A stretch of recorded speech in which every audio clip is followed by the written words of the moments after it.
ಭಾರತದಿಂದ ಅಮೆರಿಕಕ್ಕೆ ರಫ್ತಾಗುವ ಸರಕುಗಳ ಮೇಲೆ ಅಮೆರಿಕ ವಿಧಿಸಿರುವ 10% ಹೆಚ್ಚುವರಿ ಸುಂಕ ಇಂದಿನಿಂದಲೇ ಜಾರಿಗೆ ಬರಲಿದೆ.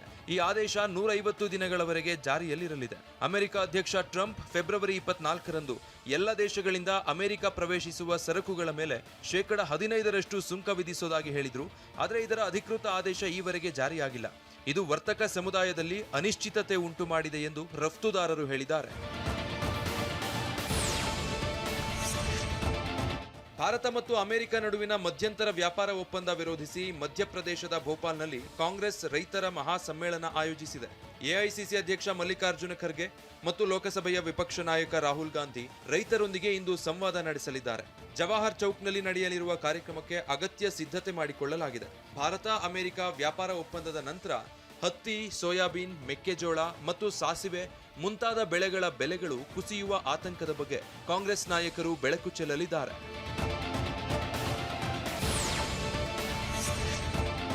ಮುಸ್ಲಿಂ ವ್ಯಕ್ತಿ ರಕ್ಷಿಸಿದ ಜಿಮ್ ತರಬೇತುದಾರ ದೀಪಕ್ ಕುಮಾರ್ ಅವರನ್ನ ಲೋಕಸಭಾ ವಿಪಕ್ಷ ನಾಯಕ ರಾಹುಲ್ ಗಾಂಧಿ ಭೇಟಿ ಮಾಡಿದ್ರು.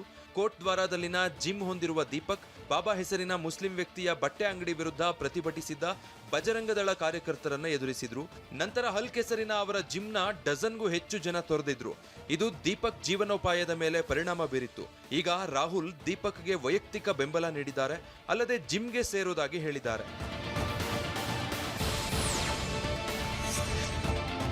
ತಮಿಳುನಾಡಲ್ಲಿ ಮತದಾರರ ಪಟ್ಟಿಯ ವಿಶೇಷ ಸಮಗ್ರ ಪರಿಷ್ಕರಣೆ ನಂತರ ಒಟ್ಟು ಮತದಾರರ ಸಂಖ್ಯೆ 5.67 ಕೋಟಿಗೆ ಇಳಿದಿದೆ. ಇದು ಅಕ್ಟೋಬರ್ 27, 2025ರಂದು ಎಸ್ಐಆರ್ ಪ್ರಕ್ರಿಯೆ ಪ್ರಾರಂಭವಾಗುವ ಮೊದಲು ಒಟ್ಟು 6.41 ಕೋಟಿ ಮತದಾರರಿದ್ರು. ಹೊಸ ಪಟ್ಟಿಯಿಂದ ಸುಮಾರು 74 ಲಕ್ಷ ಮತದಾರರ ಹೆಸರು ತೆಗೆಯಲಾಗಿದೆ. ಎಸ್ಐಆರ್ ಅವಧಿಯ ನಂತರ ಡಿಸೆಂಬರ್ 19ರಂದು ಕರಡು ಪಟ್ಟಿಯನ್ನ ಪ್ರಕಟಿಸಿದಾಗ 97.34 ಲಕ್ಷ ಹೆಸರುಗಳನ್ನು ಮತದಾರರ ಪಟ್ಟಿಯಿಂದ ತೆಗೆದುಹಾಕಲಾಗಿತ್ತು.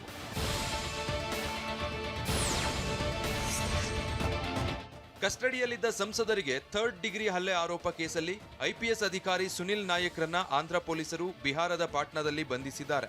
ಬಾಡಿ ವಾರೆಂಟ್ ಮೇರೆಗೆ ಬಿಹಾರದಿಂದ ಆಂಧ್ರದ ಗುಂಟೂರಿಗೆ ಕರೆತರ್ತಾ ಇದ್ದಾರೆ. ಆಂಧ್ರದಲ್ಲಿ ಸಿಎಂ ಜಗನ್ಮೋಹನ್ ರೆಡ್ಡಿ ನೇತೃತ್ವದ ವೈಎಸ್ಆರ್ಪಿಸಿ ಸರ್ಕಾರದ ಅವಧಿಯಲ್ಲಿ ಸಂಸದರಾಗಿದ್ದ ಮತ್ತು ಪ್ರಸ್ತುತ ಆಂಧ್ರ ಉಪ ಸ್ಪೀಕರ್ ರಘುರಾಮಕೃಷ್ಣಂ ರಾಜುಗೆ ಕಸ್ಟಡಿಯಲ್ಲಿದ್ದ ವೇಳೆ 3rd ಡಿಗ್ರಿ ಟ್ರೀಟ್ಮೆಂಟ್ ನೀಡಿದ ಆರೋಪಕ್ಕೆ ಸಂಬಂಧಪಟ್ಟ ಹಾಗೆ ಟಿಡಿಪಿ ಸರ್ಕಾರ ತನಿಖೆಗೆ ಆದೇಶಿಸಿತ್ತು.